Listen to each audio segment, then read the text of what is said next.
शुद्ध बीजा पोटी फळे रसाळ गोमटी मुखे अमृताची वाणी मुखे अमृताची वाणी देह देवाची कारणी सर्वांग निर्मळ चित्त जैसे गंगाजल मुखे अमृताची वाणी देह देवाची कारणी तुका म्हणे जाती ताप दर्शन विश्रांती मुखे अमृताची वाणी देह देवाची कारणी विठाला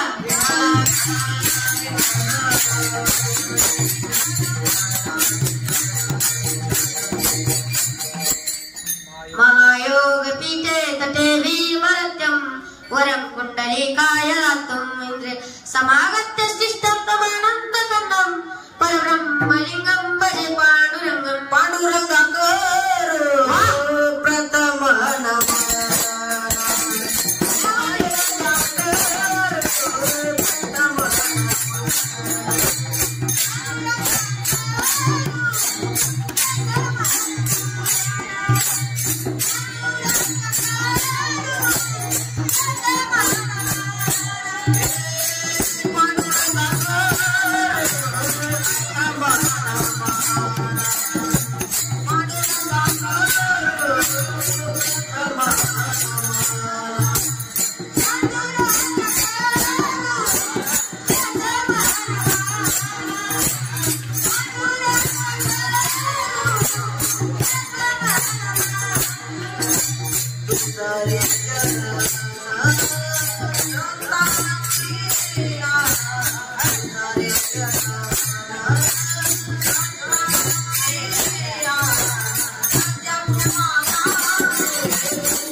त्यांच्या कृपादाने कथेचा विस्तार बाबाजी सद्गुरुदास बाबा आत्मारूप गणेश केले स्मरण सकळ विद्यांचे अधिकरण त्यांची वंदू श्री चरण श्री गुरूंचे तपो ज्ञान वैराग्य भक्ती स्वरूपम सदा अलंकृतम साधु संन्यास योगम मुख्य वेश वेदांत शास्त्राद्य नित्यम नमो नारायण गिरी परब्रह्म स्वरूपम ओम नमो ज्ञानेश्वर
ओम नमो ज्ञानेश्वरा करुणा कराया दयाळा तुमचा अनुग्रह लादलो पावन झालो चराचरी रायगडी मंदिरी वसे माझा राया चरणास अर्पितो हि जन्म काया जगदेश्वराशी जोडली जाची ख्याती तुम्हा नमस्कार शिवछत्रपती छत्रपती शिवाजी महाराज की धर्मवीर संभाजी महाराज की गणपती बाप्पा मंगलमूर्ती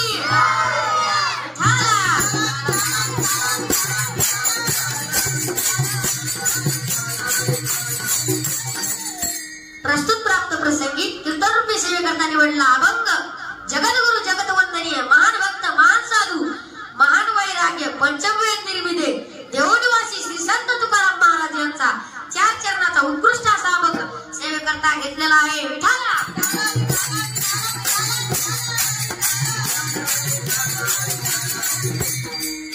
कीर्तनाला सुरुवात करण्याच्या आधी थोडासा पारिया द्यायचा गरजेचा असतो मला तुझ्यासाठी इंद्रायणी नदीवर बसली आमची नाथ ब्रह्म आध्यात्मिक वारकरी शिक्षण संस्था आणि या शिक्षण संस्थेचे अध्यक्ष माझे गुरुवर्य भागवत महाराज फुके आणि त्यांनी आता चांगली अशी चाल म्हणली ते म्हणजे आदित्य महाराज थोरत आणि त्यांना साथ करणारे अक्षय महाराज जाधव आणि पक्वानाचार्य मृदंगचार्य सम्राट मृदंग सम्राट गलीच्या कोणाकोणामध्ये गाजलेले असे आपले समीर महाराज जिरण आणि या सर्वांच्या वारकरी सगळ्यांच्या विद्यार्थ्यांच्या चरणावर नतमस्तक होतो आणि सेवेला सुरुवात करतो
नतमस्तक आहे पायावरी या वारकरी संतांच्या विठाला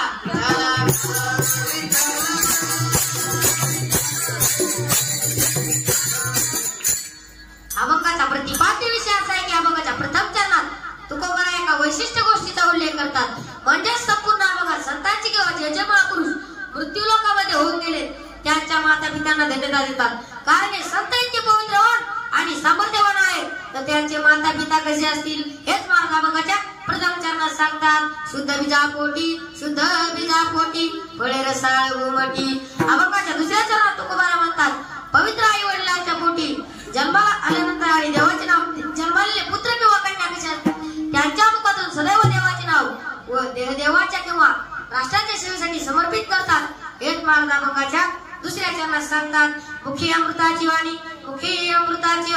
देवाचे कारणी अभंगाच्या तिसऱ्या चरणात तुकोबारा म्हणतात पवित्र आई वडिलांच्या पोटी जन्माला आल्यानंतर आणि देवाचे नाव घेतल्यामुळे त्यांचे संपूर्ण शरीर व चित्त गंगेच्या पाण्याप्रमाणे निर्मळ झाले असते हेच महाराज अभंगाच्या तिसऱ्या चरणात सांगतात सर्वांग निर्मळ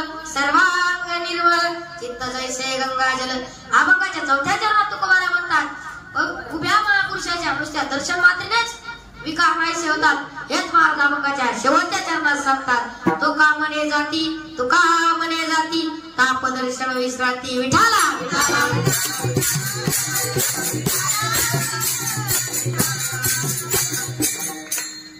आता अभंगाचा सरळ अर्थ झाला आहे इथे बसलेपैकी ज्यांना झोपेत असेल त्यांनी बिनधास्त झोपा आणि तुम्ही जरी झोपले तरी मी आहे तुम्हाला उठवायला विठाला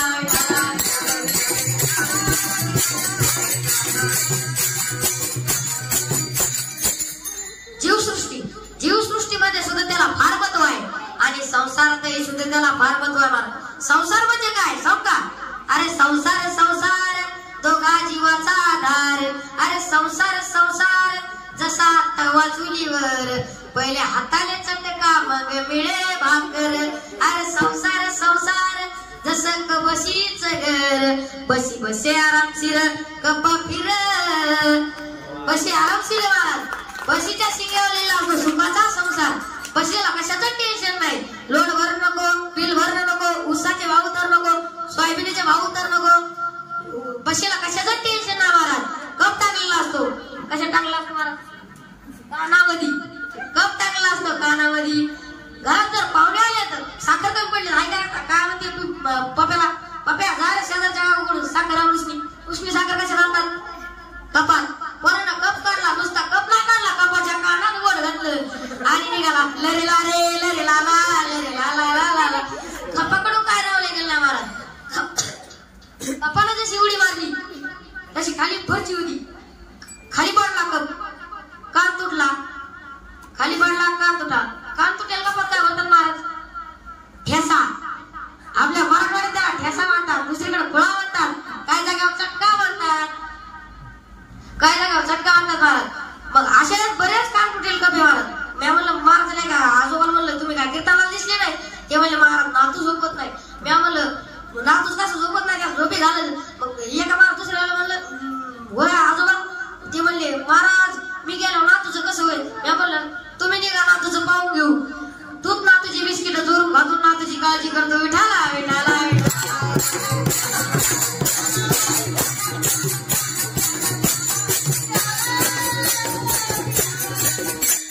संसारात सुद्धा त्याला फार महत्व आहे. मनुष्याचे मन सुद्धा पाहिजे महाराज. करून या शुद्ध मन नारायण स्मरावा. जे अन्न आपण सेवन करतो ते शुद्ध पाहिजे. अन्नाचे 3 प्रकार गीतेत सांगितलेले आहेत. पहिला प्रकार फलाहार, दूध, तूप, शाकाहार या सात्विक आहार म्हणतात. दुसरा प्रकार जास्त तिखट तळलेले यास राजासार म्हणतात. तिसरा प्रकार सडलेले शिळे करपलेले यास तांबसार म्हणतात. मी काय सांगू तुम्हाला अन्नाची शुद्धता? विठाला विठाला विठाला. नाव शुद्धी या जगात फक्त भगवान परमेश्वराचेच नाव शुद्ध आहे. नाव आहे गंगाधर, आंघोळ करीत आहे महिनाभर. किंवा नाव आहे शांताबाई, भांडणा वाचून करमत नाही. तशी आमची शांताबाई कधीच शांत बसत नाही. विठाला विठाला.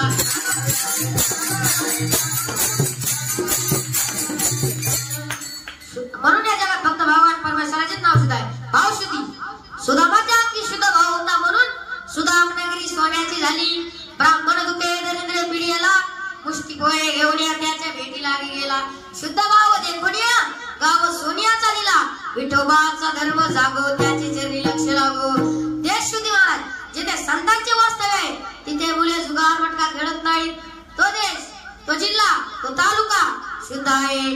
पवित्र ते कुळ पावन तो देश, जेथे हरीचे दास जन्मा घेती. महाराज पवित्र कुळ लागते, पावन देश लागतो, तिथंच हरीचे दास जन्मा घेतात. पवित्र ते कुळ पावन तो देश. आपला भारत देश हा पावन आहे. इथं दगडाची पूजा केली जाते, इथे झाडांची पूजा केली जाते, इथं प्राण्यांची पूजा केली जाते, इथं अनेक गोष्टींची पूजा केली जाते. म्हणून भारत देश पावन आहे. मग ज्ञानेश्वर महाराजांनी भारत देशातच का जन्म घेतला? पाकिस्तान मध्ये काऊन नाही घेतला? म्हणून भारत देश पावन आहे. तुकाराम महाराजांनी जपान मध्ये काऊन नाही घेतला जन्म? भारत देश पावन आहे. इथं अनेक संतांनी जन्म घेतले. पवित्र पावन तो देश, पवित्र ते कुळ, जेथे हरीचे दास जन्मा घेती. विठाला विठाला विठाला.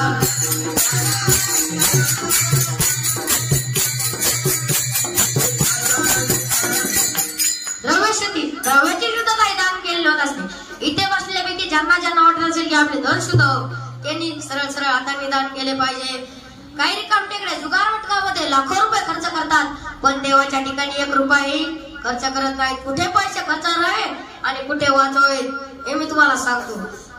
महाराज दारूच्या ठिकाणी, दारूच्या दुकानात पैसे खर्च करतात, पण काजू बदाम देवाच्या ठिकाणी खायला घेत नाहीत आणि देवाच्या दानपेटीमध्ये टाकीत नाहीत. महाराज मी तुम्हाला दृष्टांत सांगतो. लॉकडाऊन मध्ये काय झालं, दारूची दुकानं बंद पडली तर महाराज तरसू लागले. याचे काजू बदाम दुकान उघडे होते तर तिच्यात काजू बदाम घेणे गेले. एका दिवशी काय झालं, असं काय का दारूचं दुकान उघड झालं का? अशी लाईन लागली नाही का, मोठी मोठी बॉक्स घेऊन पण लागली दारूची. काय म्हणतात? आणि 2 जण दारू पिले आणि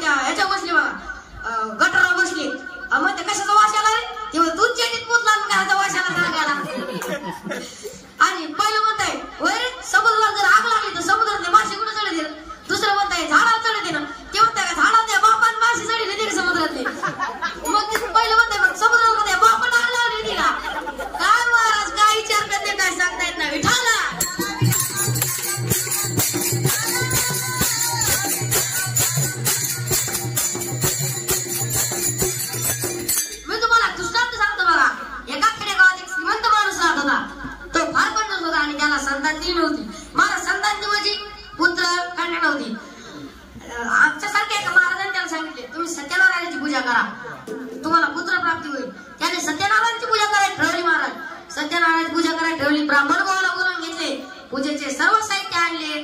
ब्राह्मण भावाने पूजा मांडायला सुरुवात केली. पण काय झाले, पूजेत एकणार कमी पडलं. मग ब्राह्मण भाऊ म्हणतात, तात्या पूजेत एकणार कमी पडलं. तात्या मनातच म्हणतो, उगीच इतक्या खर्चात पडलं राव. मग नाही लागले त्याच्या बाजूच्या दुकानात विचारतो, म्हणतो किती लागणार. दुकानदार म्हणतो 20 रुपयाला. तात्या म्हणतो याच्यापेक्षा कमी नाही का. दुकानदार म्हणतो कमी पाहिजे असेल तर तुम्हाला मानवतला जावे लागेल. तात्या म्हणतो मानवतला जाईल, पण तुला काही 20 रुपये देणार नाही. म्हणून तात्या जीप पकडून मानवतला आला. मानवतला आल्याच्या नंतर एका किराणा दुकानात जातो आणि विचारतो किती लागणार. दुकानदार म्हणतो 18 रुपयाला. तात्या म्हणतो काही कमी नाही का. तात्या म्हणतो काही कमी नाही का. दुकानदार म्हणतो कमी पाहिजे असेल तर तुम्हाला परभणीला जावे लागेल. तात्या म्हणतो मी परभणीला जाईल, पण तुला काय 18 रुपये देणार नाही. तात्या एसटी पकडून परभणीला आल्याच्या नंतर एका किराणा दुकानात जातो आणि म्हणतो किती लागणार. दुकानदार म्हणतो 16 रुपयाला. तात्या म्हणतो काही कमी नाही का. दुकानदार म्हणतो कमी पाहिजे असेल तर तुम्हाला पुण्याला जावे लागेल. तात्या म्हणतो पुण्याला जाईल, पण तुला काही 16 रुपये देणार नाही. तात्या एसटी पकडून पुण्याला आला. पुण्याला आल्याच्या नंतर एक किराणा दुकानात जातो, म्हणतो विचारतो कितला आहे होणार. दुकानदार म्हणतो 14 रुपयाला. तात्या म्हणतो याच्यापेक्षाही स्वस्त नाही का. दुकानदार म्हणतो स्वस्त नाही पण फुकट मिळेल. तात्या म्हणतो कुठे. तात्याला फुकटच पाहिजे होते महाराज. दुकानदार म्हणतो कोकणात जावे लागेल. तात्या म्हणतो मी कोकणात जाईल, पण तुला काही 14 रुपये देणार नाही. तात्या एसटी पकडून कोकणात गेला, पण त्याला काही 14 रुपये दिले नाही. तात्या कोकणात आला. उंच नारळ झालेली महाराज. चढला एका नारळाच्या झाडावर. चढता त्याला एका नारळा धरण्याचा प्रयत्न केला, पण काय झालं ते नारळाच लोक काढला बघा. नारळ लोक आता कीर्तनाला बसले लोक म्हणतील होय न महाराज तुम्ही आम्हाला येड्यात काढता काय. नारळ लोक काढल्यानंतर नारळ तुटणार नाही का. मग आता असं आहे की माझ्या कीर्तनात नारळ कधी तुटत नाही बघा. विठाला विठाला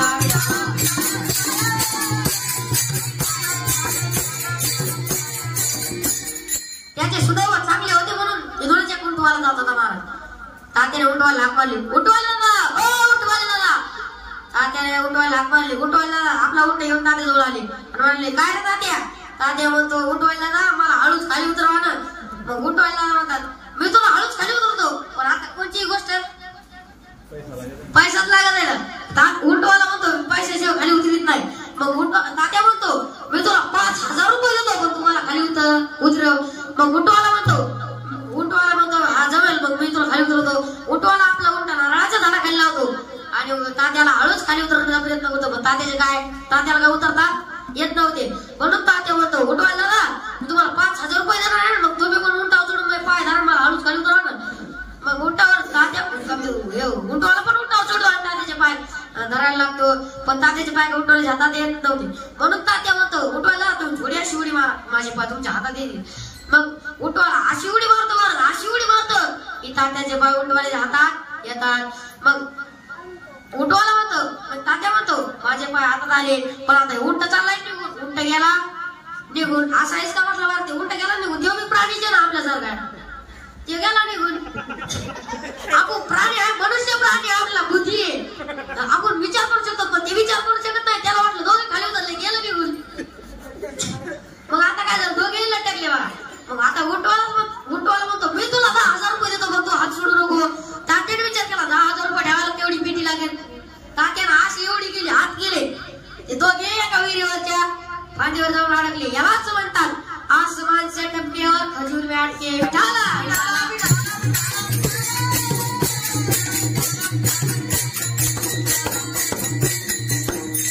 नेमका जंगली लागा होता. वाघ त्या विहिरीवर पाणी प्यायला यायचा. त्याच फांदीवर जिथं तात्या जो लटाक होता त्या फांदीवर, त्याच फांदीवर काय होतं आगी बघ होतं. आगीवर माहिती कसं ते होतं. आणि खाली तात्याचे लक्ष गेले तर नागोबा बसला होता. आता तात्या म्हणतो वरती गेले तर वाघोबा, मध्ये अडकल्यावर आगोबा आणि विहिरीत पडल्यावर नागोबा. विठाला विठाला विठाला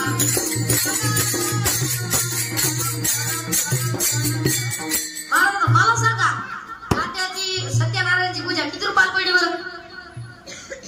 गणत करता येत नाही. तात्याची सत्यनारायण पूजा गणत करता येत नाही.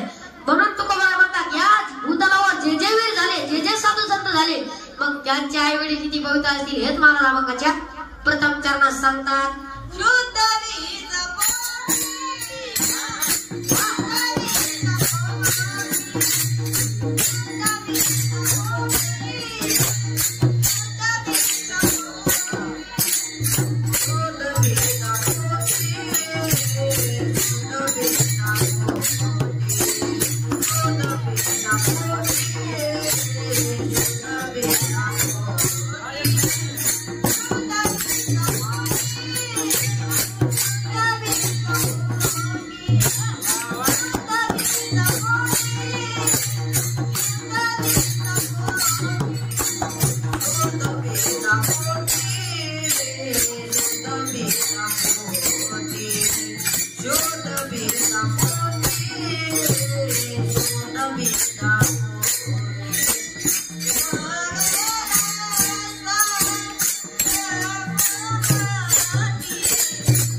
वीज पोटी फळे रसाळ घुमटी शुद्ध बीज म्हणजे वडील आणि पोट म्हणजे आई त्यांच्या पोटी जन्मले फळे रसाळ व घुमटी असतात.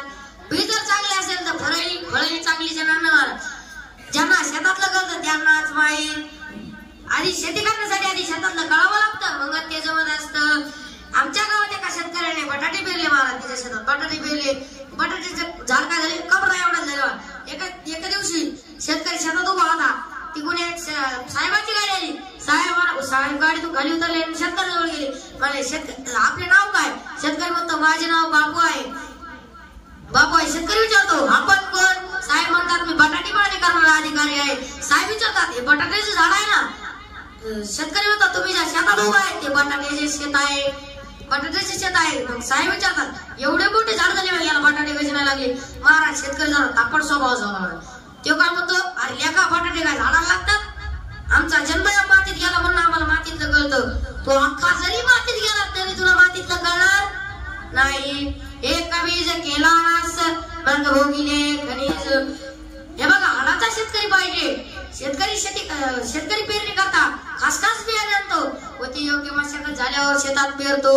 मग ते वाया कसे जाईल? तशाच जर आपले आईवडील जर चांगले असतील तर त्यांच्या पोटी जन्मले मुले जन्माले चांगले येणार ना. म्हणून आई वडिलांचे बरेच प्रकार आहेत. मी तुम्हाला सांगतो. पहिला प्रकार बघा आई वडील वाईट मुले वाईट. दुसरा प्रकार आई वडील चांगले मुले वाईट. तिसरा प्रकार आई वडील वाईट मुले चांगले. आणि चौथा प्रकार आई वडीलही चांगले आणि मुले चांगले. आता पहिला प्रकार बघा आई वडील पहिला वर्ग आई वडील वाईट मुले वाईट. एखाद्याचे जर आई वडील चोरटे नालायक मूर्ख असतील तर त्यांच्या पोटी जन्माला मुले कशी येतील? चोरटेला लगेच येतील. मी तुम्हाला दृष्टांत सांगतो. तो असं की उन्हाळ्याचे दिवस असताना आंब्याला मोहर लागली होती महाराज. आंब्याला मोहर लागली होती. एक मुलगा आंब्यावर चढून आंबे चोरत होता. दूरच एका शेतकऱ्याने पाहिले आणि त्या जवळ गेला. त्याचा हात पकडला आणि म्हणा तुझ्या बापाकडे नेतो अशी धमकी दिली. तुझा बाप कुठे आहे विचारल्याबरोबर त्याने उत्तर दिले जास्त कटकट करायची गरज नाही. मी ज्या फांदीवर आहे त्याच्या वरच्या फांदीवरच माझे वडील आहेत. विठाला विठाला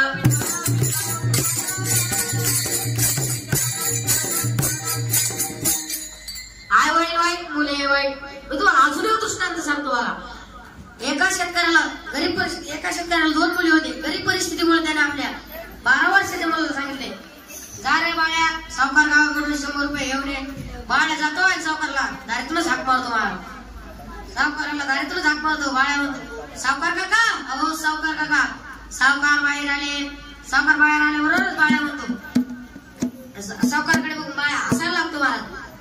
बाळ्या हसायला लागतो. बाळ्या म्हणतो सावकार म्हणतो का असतं बाळ्या? बाळ्या म्हणतो सावकार तुम्ही इतके जाणार जर तुम्ही मेला तर तुम्हाला दाराच्या चौकटीच्या बाहेर कसे काढायचे? बाया कशी काढायची मग तात्याला मारते सावकारला खूपच राग येतो ना. सावकार म्हणतो सावकार तू बाळ्याचे 2 काना खाली ठेवतो आणि बाळ्याला आतल्या खोलीत कोंडून ठेवतो. मग सावकार म्हणतो बाळा शेतकऱ्याला वाटतो हा बाळ्या अजून कसा येत ना म्हणून त्याने आपल्या दुसऱ्या मुलाला 14 वर्षाच्या मुलाला चिम्याला सांगितले चिम्या जा रे सावकाराकडून 100 रुपये घेऊन ये आणि तुझ्या लहान भावाला बाळाला सुद्धा घेऊन ये. हा चिम्या जातो आणि सावकारला तुम्ही हात मारतो मला. सावकार बाहेर आले. सावकार बाहेर आल्याबरोबरच हा चिम्या पण त्यांच्याकडे बघून जोर जोर हसायला लागतो महाराज. चिम्या पण त्यांच्याकडे बघून जोर जोर हसायला लागतो. सावकार म्हणतात का असतो रे चिम्या. चिम्या म्हणतो ते नंतर सांगतो आधी माझा लहान भाऊ कुठे आहे ते मला सांगा. सावकार म्हणतात ठेवला आतल्या खोलीत कोंडून. मग चिम्या म्हणतो का तर मला विठ्ठल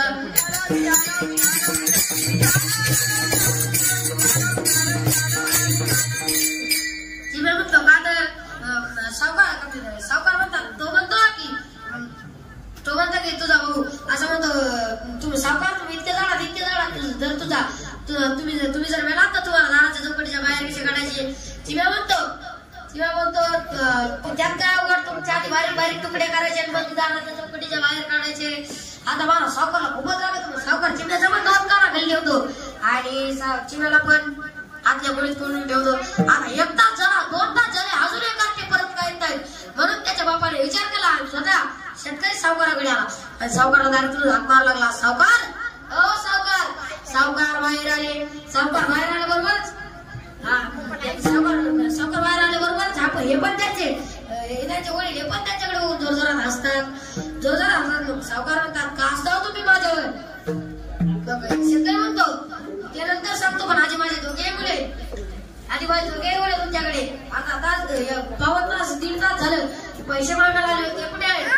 सावकार म्हणतात ठेवले आपल्या खोलीत कोंडून. शेतकरी म्हणतो का तर पहिला म्हणतो की सावकार तुम्ही इतके जाणार जर तुम्ही मेलात तर तुम्हाला दाराच्या चौकटीच्या बाहेर काढायचे. आणि दुसरा म्हणतो त्यात काय अवघड तुमच्या आधी बारीक तुकडे करायचे आणि मग दाराच्या चौकटीच्या बाहेर काढायचे. आता हे त्यांचे वडील हे काय म्हणतात माझे दोघे मुले वेडे नालायक मूर्खा तुम्ही त्यांच्या नादी लागू नका. एवढा कुठाना कशाला करायचा. तुमच्या घरावर केल टाकायचे तुमच्या घरात सगळ्यात फुकून द्यायचे. विठ्ठल विठ्ठल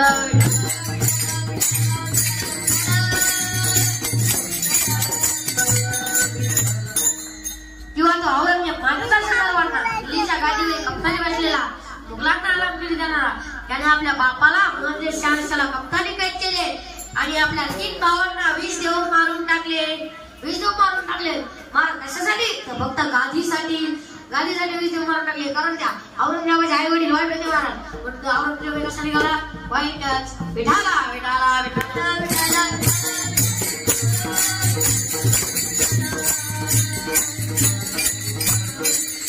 आता दुसरा वर्ग आई वडील चांगले मुले वाईट. एक वारकरी बाबा रोज सकाळी उठल्यानंतर नळ वगैरे झाल्यानंतर देवपूजा करायची. आद्याचा उरगा रोज सकाळी उठल्यानंतर विठी काढून खेळायला जायचा. एके दिवशी वारकरी बाबाला खूपच राग आला. वारकरी बाबा आपल्या मुलाला देवघराच्या समोरच्या खोलीत करून ठेवले. अलीकडे वारकरी बाबाची देवपूजा सुरू झाली.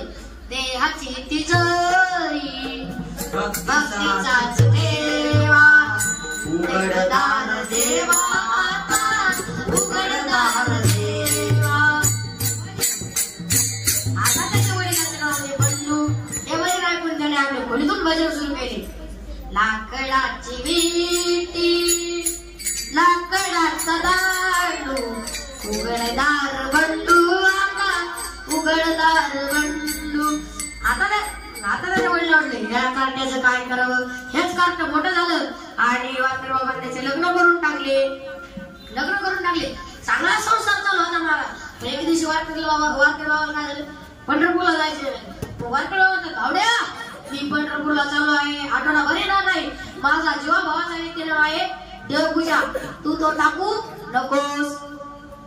तो भावड्या म्हणतो बाबा तुम्ही निवांत जा मी देवपूजा नित्यनेमाने करेल. बाबा निवांत जातात. रात्र झाली बावडा झोपला आणि सकाळी झाली तरी भावड्या उठला नाही. मग भावड्या काय म्हणते, भावड्या उठ, देवपूजा करायची आहे. भावड्या उठतो आणि कसा बसा देव घराच्या खोली जातो आणि त्याने सर्व देव एका बादलीत भरतो आणि बादली घेऊन गावाजवळच्या विहिरीवर जातो आणि बादली सगळ्यात विहिरीत उडी मारतो. कशी मारतो, अशी. विठाला विठाला विठाला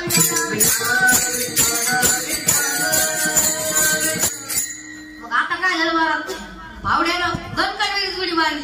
आता काय झालं, बारीक बारीक देव होते ते पाण्यात लागले आणि जे जे झाड होते ते बादलीतून राहिले. तो ती बादली घेऊन तसाच घरी आला. देव तशाच देव घरात ठेवले. भावड्याच्या मध्ये, भावड्या देव तर धुतले पण देवांना गंध नाही लावला, आरती नाही लावली आणि बाकीचे देव कुठे आहेत.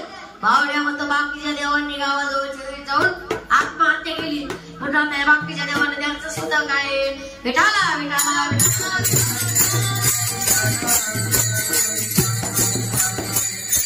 या काकाचे वडील वारकरी आहेत आणि याला देवपूजेचा कंटाळा. देवपूजेचा कंटाळा. आता तिसरा वर्ग, आई वडील वाईट, मुले चांगले. तो हिरण्यकश्यप माहितच असेल सर्वांना, तो वाईट होता पण त्याच्या पोटी मान भक्त प्रल्हाद जन्माला आले. मान भक्त प्रल्हाद जन्माला. आता चौथा वर्ग, यावर काय, आई वडील चांगले आणि मुलेही चांगले. आपुलिया ताज जसे जागता, आपुलिया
धन्य माता पिता तयाचिया, कुळी कन्या पुत्र होती जे सात्विक तयाचा हरिक वाटे देवा.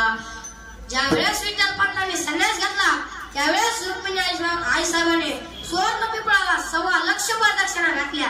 त्यांचा परिणाम त्यांच्या पोटी 4 देव जन्माला आले.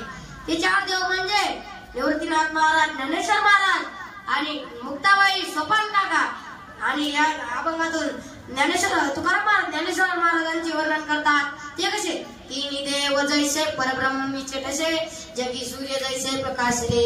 किंवा महाराष्ट्रामध्ये छत्रपती शिवाजी महाराज होऊन गेले. त्यांनी स्वराज्य घडवले. ते राजमाता धर्ममाता जिजाऊबासाहेब चांगल्या होत्या. शहाजीराजे चांगले होते म्हणून त्यांच्या पोटी जन्मले. शिवाजीराजे चांगले होते, शिवाजीराजे चांगले होते म्हणून त्यांच्या पोटी जन्मले. संभाजीराजे चांगले होते. आणि आठवा तो प्रसंग ज्यावेळेस माझ्या राजाबरोबर झाला तर 23 किल्ले मुलांच्या स्वाधीन केले होते. पुढे शिवाजी महाराजाला औरंगजेबाला भेटायचे होते. औरंगजेबाला भेटायचे 9 वर्षाचे संभाजीराजे सोबत होते. औरंगजेबाला भेटायचे होते. औरंगजेबाने महाराजाला नजर केंद्रात ठेवण्यात आले. आणि एक दिवशी संभाजीराजे औरंगजेबाच्या दरबारात याचा करत होते. औरंगजेब विचारतो, संभाजीराजे आप तर बोलले विद्या चांगल्या प्रकारे आप तर बोलले विद्या अशी तरीके करते, तुम्हाला हिंदीत कळणार नाही म्हणून मराठीतच सांगतो. आपण तर बोलले विद्या चांगल्या प्रकारे ओळखता, मग खेळता का? माझा राजा संभा खळवळला आणि आपले नेत्र कटाक्षात ठेवून बोलला, अरे औरंगजेब, तुझ्या दरबारात माझ्या लायकीचा एकही बोलला नाही की जो मला हरवू शकेल. हे महाराष्ट्राचं पाणी वयाच्या 9व्या वर्षी त्या औरंगजेबाला पाजलं होतं. आपण वयाच्या 9व्या वर्षी काय करतो? गोटे खेळतो. ऐसा पुत्र देगा गुंडा ज्याचा ती लोक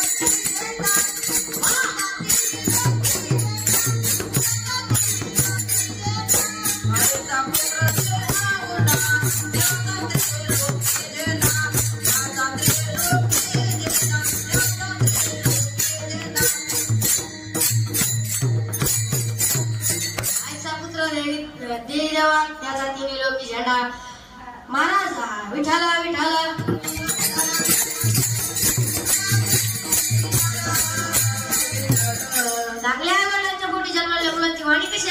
महाराजाच्या दुसऱ्या चरणात सांगतात मुखी अमृताची वाणी मुखी अमृताची वाणी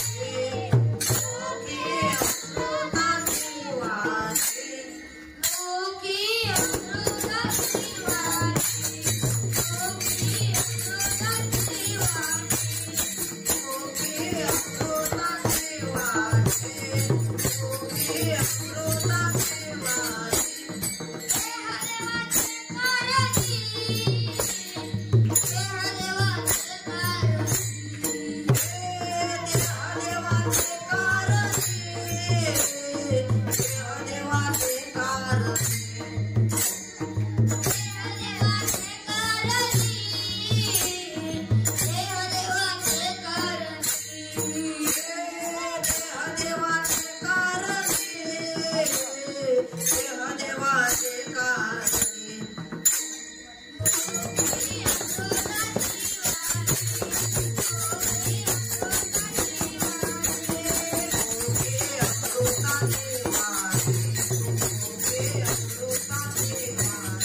अमृताचे दोन गुण सांगितलेले आहे. माझ्या मराठीची बोल कौतुके परी अमृत पाहिजे जिंके तैसे अक्षरे रसिके मिळेल तुकोबरा एका ठिकाणी जमतात तुका म्हणे परी सुख मुखे अमृत सेवतसे ज्याचा देव भगवंताचा सदैव कार्य करत असतो तुकोबरा म्हणतात ज्याचे देव देवाच्या कार्याला लागल्यामुळे त्याचे संपूर्ण शरीर व चित्त गंगेच्या पाण्याप्रमाणे निर्मळ झाले असते. हेच महाराजाच्या तिसऱ्या चरणात सांगतात सर्वांग निर्मळ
सर्वांग निर्मळ चित्त जैसे गंगाजल.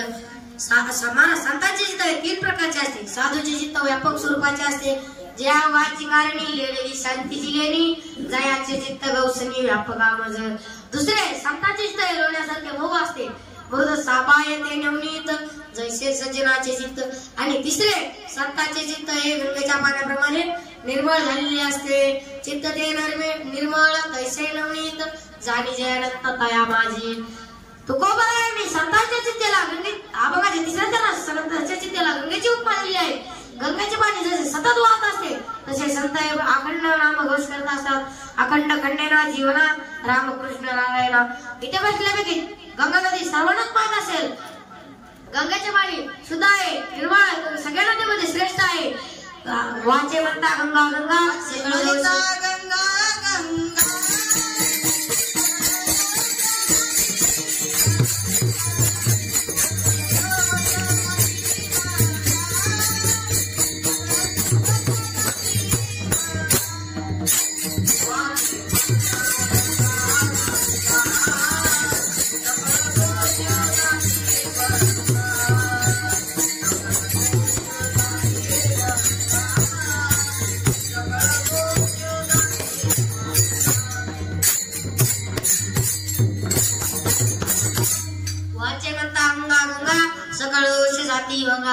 गंगेचे पाणी शुद्ध आहे, निर्मळ आहे, अमृत आहे.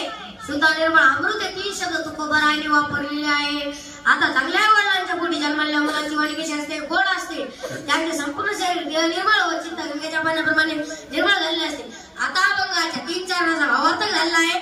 वारकरी संप्रदायाच्या प्रमाणे आपण विठोबा रखवायचे भजन करू. सर्वांनी हातवरी करा. हाताने मुखाने ना आणि हाताने टाळी वाजलीच पाहिजे. विठोबा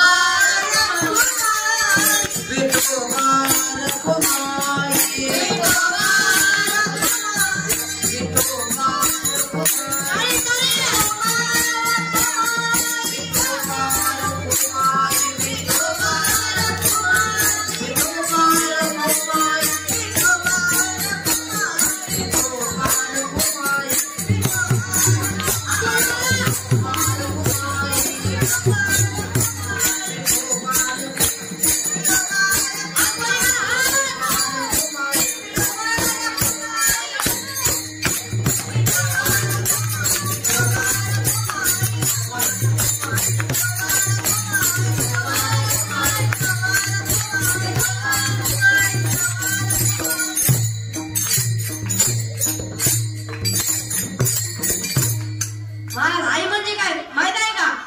आई म्हणजे काय असते महाराज? आई म्हणजे धर्मपत्नी असते नवऱ्याची, म्हणजे धर्मपत्नी असते. आई म्हणजे दुधावरची साय, गोठ्यातली गाय, लेकराची माय असते. महाराज ज्याची लहानपणी आई गेली ना त्यालाच आई कळाली. अरे एका लेकराची 3रीत असतानाच आई गेली, बराची लहान झोपलेलीच राहिली. मुलगा आईपाशी गेला आणि आईला उठवायचा प्रयत्न त्याने केला. हे आई उठ, मला याला जायचंय, शाळेला जायचंय, माझा टिफिन बनवून दे, माझे कपडे काढून दे, माझे दप्तर काढून दे, मला शाळेला जायला उशीर होतोय. हे आई उठ ना. ते आईला उठत होता. त्याने विचार केला, अरे रोज सगळे झोपलेले असायचे, माय उठलेले असायचे, आज सगळे निघले, आज सगळे उठलेले, माय निघलेली का बरं? शेजारच्या बाईने जवळ घेतलं, कुरवाळलं, डोक्यावरून हात फिरवला आणि सांगितलं, बाळ तुझी आई अशा निजरीत झोपेमध्ये गेली आहे, इथे तू कोणी जागत नाही. महाराज मोजून बापाने 6 महिन्यात दुसरं लग्न केलं. सावत्राई घरात आली, मुलाचा छळ सुरू झाला. सायंकाळचं सकाळी खायला द्यायची, सकाळचं सायंकाळी खायला द्यायची. सगळं काम पोरगा करायचं, पाणी भरायचं, कपडे धुवायचं, भांडे घासायचं. महाराज घरातील सगळं काम पोरगा करायचं, मोलकणीसारखं सगळं काम करायचं. एके दिवशी तिला बाहेर जायचं होतं. तिने आपल्या त्या मुलाला सांगितले, इकडे रे माझी साडी प्रेस कर. त्याने साडी इस्त्री म्हणला, मला साडी प्रेस करता येत नाही. तुम्हाला ती म्हणली कर. तुम्हाला मला खरंच का साडी प्रेस करता येत नाही. 2 तडाखे गाल फडामध्ये दिले आहेत आणि म्हणली, मेल्या खायला बरं जमते का? मला ना इस्त्री लावली, साडी प्रेस करायला लागला. साडी प्रेस करताच त्याचा वर्गमित्र बाबू धावत आला आणि म्हणाला, तुझी मला होमवर्कची वही दे. मुलगा होमवर्कची वही आणायला गेला. इस्त्री तशी ठेवून गेला. वही आणूस तर आणि बाबूला देऊस तर त्या लाल बुंद झालेल्या इस्त्रीनं तिची मागणी साडी जाळून टाकली. उग्र दर्पतीच्या नाकापर्यंत गेला. नागिनी सारखी फुसकारती आली.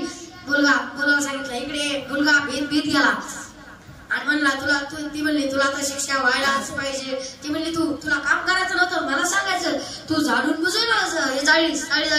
तो म्हणला, नाही का, झाडून बुजून नाही जाळली. ती म्हणली, खरंच झाडून बुजून जाळीस, तुला तर शिक्षा व्हायलाच पाहिजे. ती म्हणली, कपडात वाग.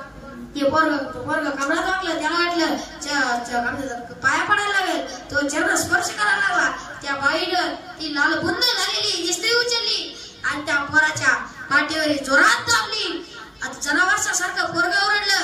मला मोठा फोड पाठीवर आलेला मुलगा पळत पळत देवाजवळ गेला आणि म्हणाला, देवा तू उपमंडळासाठी दुधाचा सागर दिलास, मला दुधाचा सागर नको रे देवा, मला काही नको, माझी माय मला परत दे, माझी माय मला परत दे.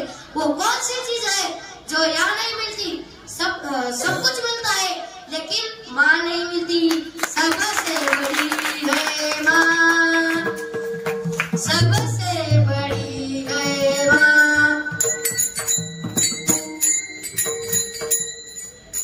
अनमोल जन्म दिला गाय तुझे उपकार भेटणार नाही.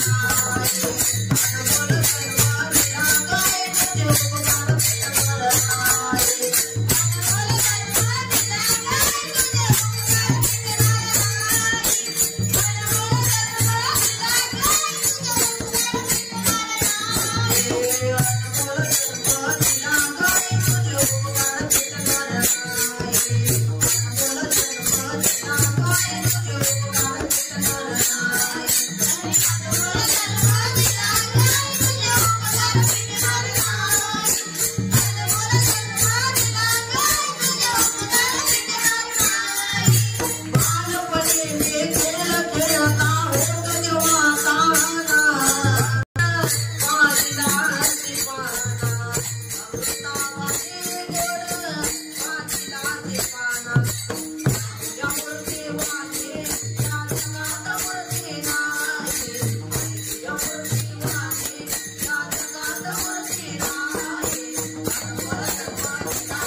याच्यासाठी असा टाळ्या वाजवा.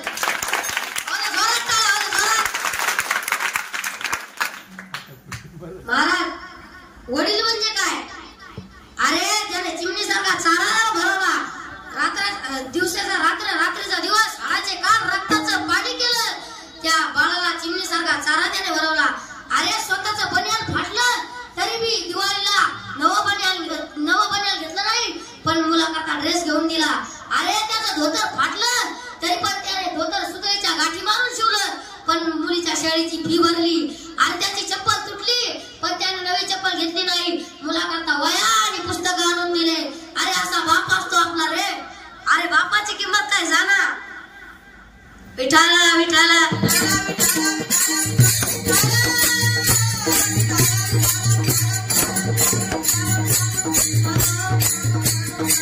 लहानपणी बाप गेला त्यालाच बापाची किंमत कळाली. मला नाही कळाली रे, मला नाही कळाली. तुकाराम महाराज हेच आबाच्या तुकाराम महाराज म्हणतात, या विठाला विठाला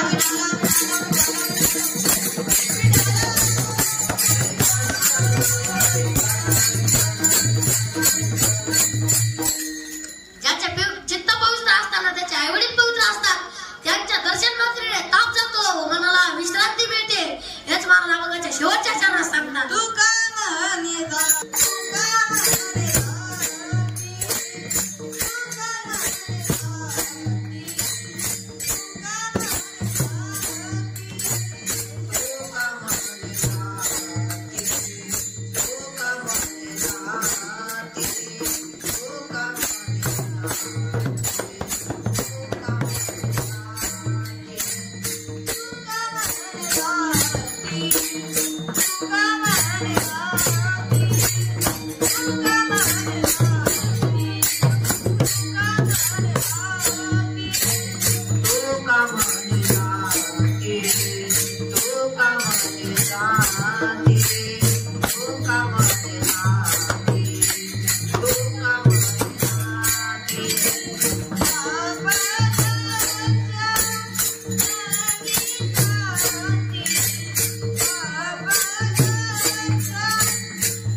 तुका म्हणे जाती तापदर्शन विश्रांती झाली सेवा माऊलीच्या चरणी आई वडिलांच्या चरणी माझ्या गुरुवारांच्या चरणी आणि खास करून आमच्या राजींच्या चरणी ते पुण्यावरून कीर्तन ऐकण्यासाठी माझं खास करून कीर्तन ऐकण्यासाठी आले त्यांच्याही चरणी सर्वांच्या चरणी समर्पित करतो आधी करून सर्व संत मंडळीच्या चरणी समर्पित करतो आणि सेवेला पूर्ण विराम देतो. ज्ञानेश्वर माऊली ज्ञानेश्वर माऊली